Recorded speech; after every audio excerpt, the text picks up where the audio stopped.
Why, hello. This is the J9 Roadcast, and you are on the road to enlightenment with your host, me, Jeanine, J9 Raditz. Um, of course, you don't really know me, and I don't know you, so it's appropriate that the first episode is, who the fuck are you?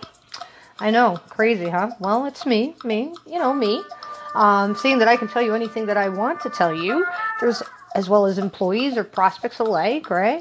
You have to understand that there's various tools that you can use as employers to gauge that. You see me, I'm on LinkedIn all the time. I show no love to clowns or funny business. But according to Meyers Briggs, the tool that I use, I'm an ENFP. Well, that makes sense. I'm a strategic consultant. I'm also in the interior design field, so that's pretty cool. I found this gem, the Gallups Strength Finders test. I did this in 2013. Oh my God, talk about throwback. But my top strength, I'm restorative. Of course, I'm a natural problem solver. But this is the one I really want to show you. Predictive Index Assessment. Tool I use all the time.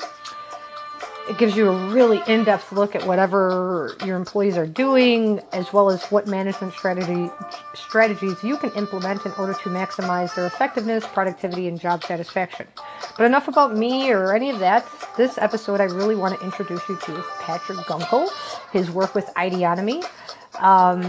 The website ideonomy.mit.edu, and you could look at all the various links and the various studies that he's done and all the imagery and infographics. Anyhow, Human Kaleidoscope. This is what I really wanted to dedicate this first episode to. I came across this gem about a month ago, and I have been down the rabbit hole, and OMG. 638 personality traits, 1,145 emotions. Holy fuck, Karen.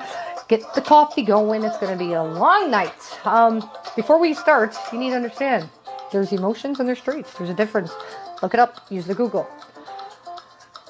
Understanding that there's a difference with emotions, which is something you can manipulate and cite, whatever.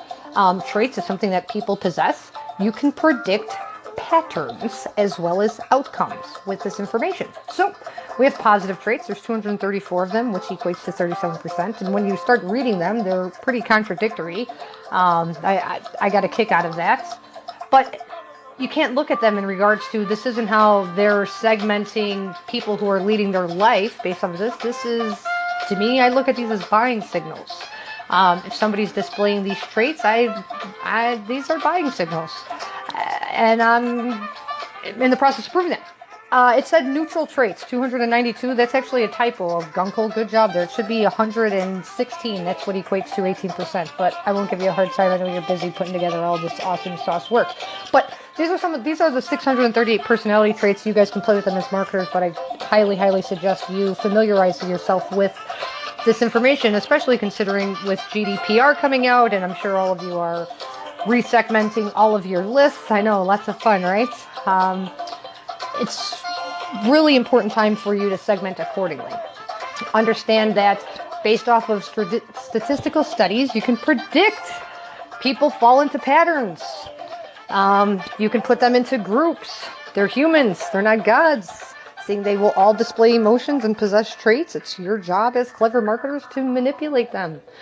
So, that was the purpose of this episode. I wanted to introduce you to who I am and understand that I possess various traits.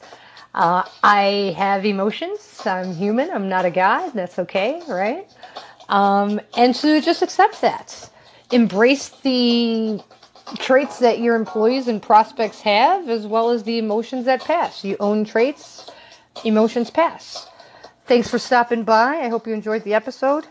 Look, Ma, no hands.